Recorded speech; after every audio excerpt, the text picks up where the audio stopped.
омыртқаңызға, беліңізге, жамбасыңызға өте керемет жаттығу. таңертеңгілік таңда тұрғанда және де кешке жасауға болады. Бірден сергектік береді, және де бүкіл омыртқа, аяқ, жамбастың икемдігін арттырады. Міндетті түрде жасап тұрыңыз. Ендеше бірінші жаттығуды демді алумен, демді жіберумен жасаймыз.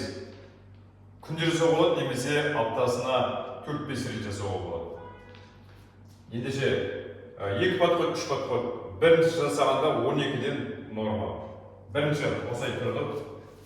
Осылай ыңғайланып тұрып аламыз. Ендеше кеттік.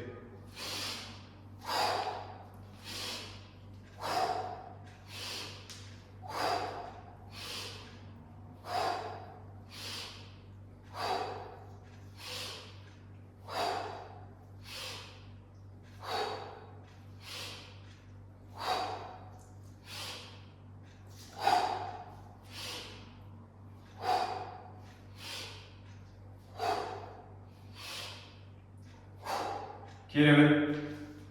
Бұл бірінші жаттығу. Өзің техникасымен жасаңыз. Екінші жаттығу, ол да мына шынтақтар ауыратын, шынтақ әлсіздер болады, қолдар әлсіздер.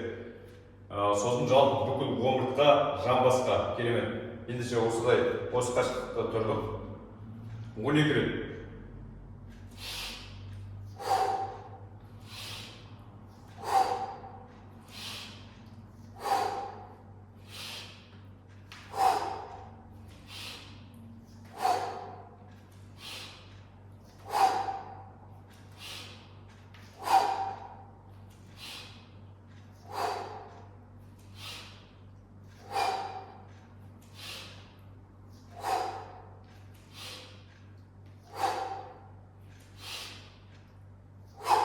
Керемет. Келесі жағы осылай araştırып аламыз.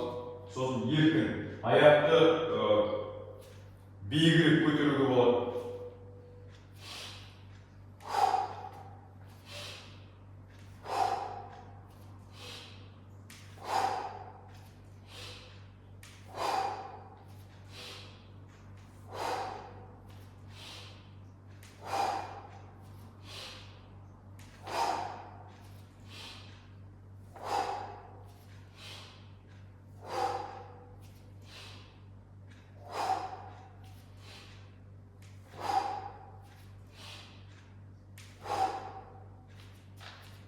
Керемет, мұны лайк басыңыз, комментарий жазыңыз, міндетті түрде жасап астына комментарий қалдырыңыз.